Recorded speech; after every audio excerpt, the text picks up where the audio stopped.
Capítulo 19. Primeira colheita. Chegou o tempo de cortar o feno. O pai trouxe as segadeiras e Almanzo virava o rebolo com uma das mãos e derramava um pouco de água com a outra, enquanto o pai segurava as lâminas de aço delicadamente contra a pedra que girava. A água impedia que as segadeiras esquentassem demais, enquanto a pedra afiava as lâminas.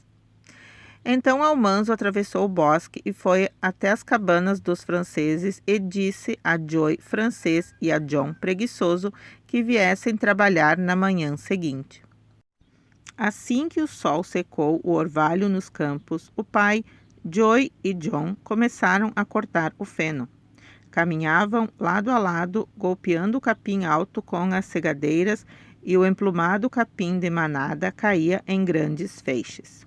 Xuxa, xuxa, xuxa, faziam as segadeiras, enquanto Almanzo, Pierre e Lois seguiam atrás, espalhando os pesados feixes com os forcados, de modo que secassem por igual ao sol. O restolho era macio e frio debaixo de seus pés nus. Passarinhos voavam diante dos ceifeiros e de quando em quando um coelho saltava e fugia. No ar, bem alto, as cotovias do prado cantavam. O sol ia ficando mais quente, o cheiro de feno tornava-se mais forte e mais doce. Então, as ondas de calor começaram a subir do chão. Os braços morenos de Almanzo ficaram mais morenos e o suor escorria-lhe da testa. Os homens pararam a fim de porem folhas verdes na copa de seus chapéus e o mesmo fizeram os meninos. Durante algum tempo, as folhas no alto de suas cabeças permaneceram frias. Na metade da manhã, a mãe soprou a corneta do almoço. Almanzo sabia o que isso significava.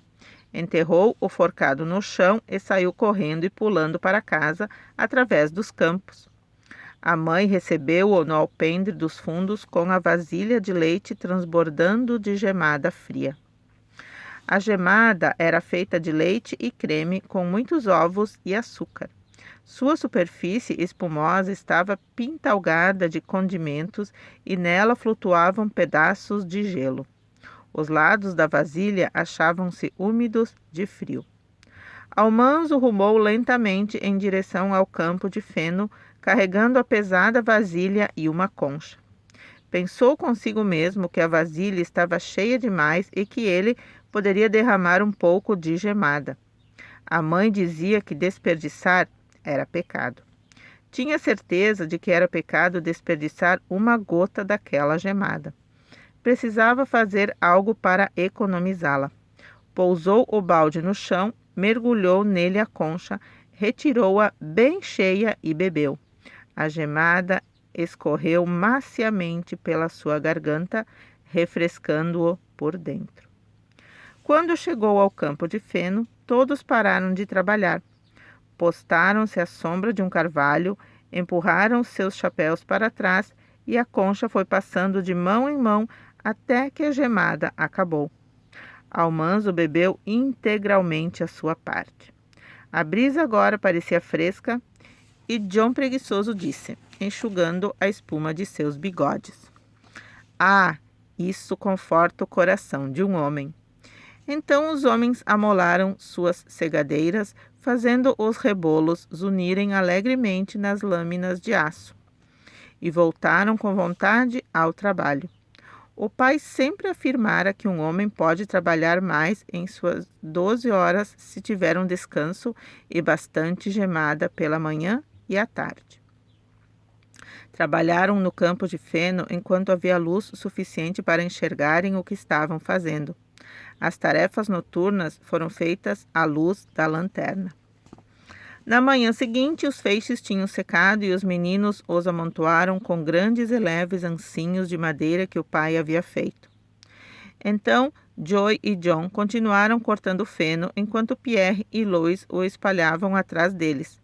Mas Almanzo foi ajudar a carregar o feno. O pai trouxe a carroça dos celeiros e ele e Royal, com os forcados, colocavam o feno dentro dela, enquanto Almanzo o comprimia com os pés. Corria de um lado para o outro sobre o feno de cheiro adocicado, comprimindo-o tão logo o pai e Royal o colocavam na carroça. Quando não cabia mais feno na carroça, ele permanecia lá no alto, em cima da carga. Ficava então de barriga para baixo, balançando as pernas, enquanto o pai conduzia a carroça ao celeiro grande. A carga de feno quase não passava pela alta porta e ele escorregava lá de cima até o chão. O pai e Royal passavam o feno com os forcados para o depósito, enquanto Almanzo levava a jarra de água ao poço.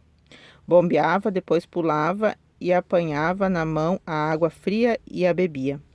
Levou água para o pai e Royal e depois tornou a encher a jarra. Em seguida voltou dentro da carroça vazia e tornou a comprimir com os pés outro carregamento de feno. Almanzo gostava do tempo de cortar feno. Desde o amanhecer até muito depois do anoitecer ficava ocupado, sempre fazendo coisas diferentes. Era como brincar e havia gemada pela manhã e à tarde. Mas 3 semanas depois de ceifar o feno, os depósitos ficaram cheios até não poder mais e os campos estavam nus. Então veio a corrida da colheita. A aveia achava-se madura, espessa, alta e amarela. O trigo estava dourado, mais escuro que a aveia. Os feijões tinham amadurecido e as abóboras, cenouras, nabos e batatas estavam prontas para serem colhidas. Agora não havia mais descanso nem brincadeira para ninguém.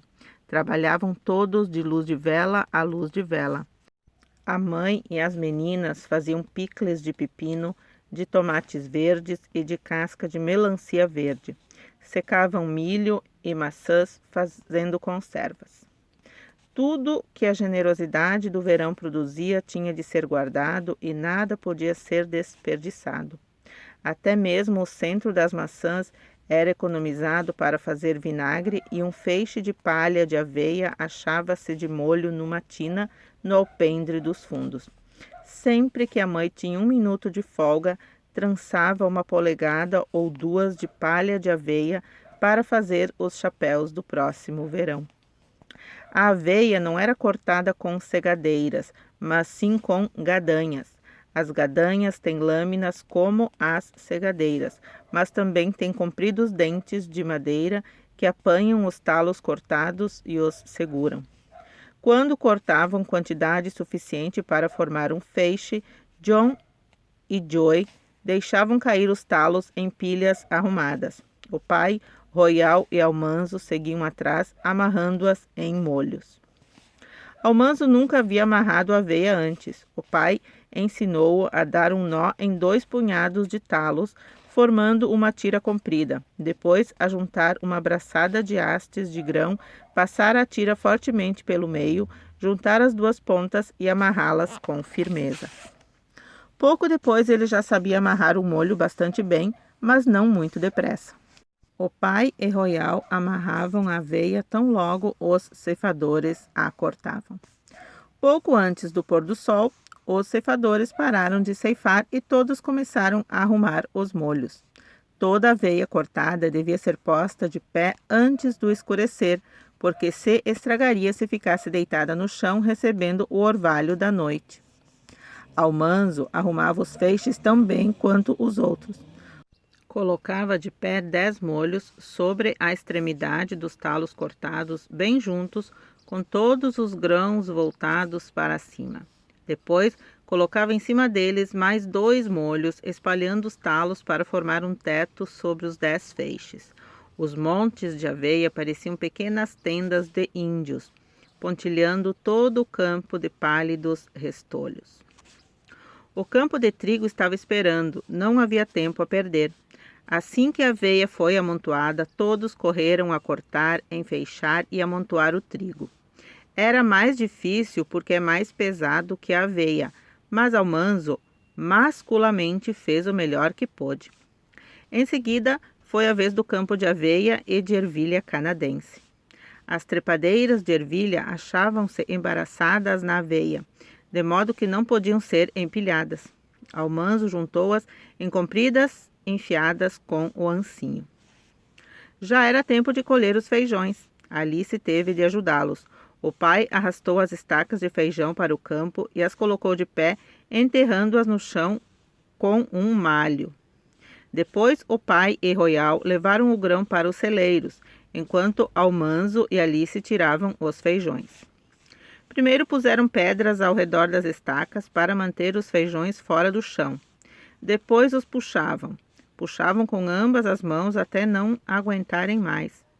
Levavam os feijões para as estacas e punham as raízes contra eles, espalhando as compridas trepadeiras sobre as pedras. Empilhavam camadas e camadas de feijões ao redor de cada estaca. As raízes eram maiores que os ramos, de modo que a pilha ficava cada vez mais alta no centro. Os ramos emaranhados, cheios de vagens de feijões, pendiam ao redor.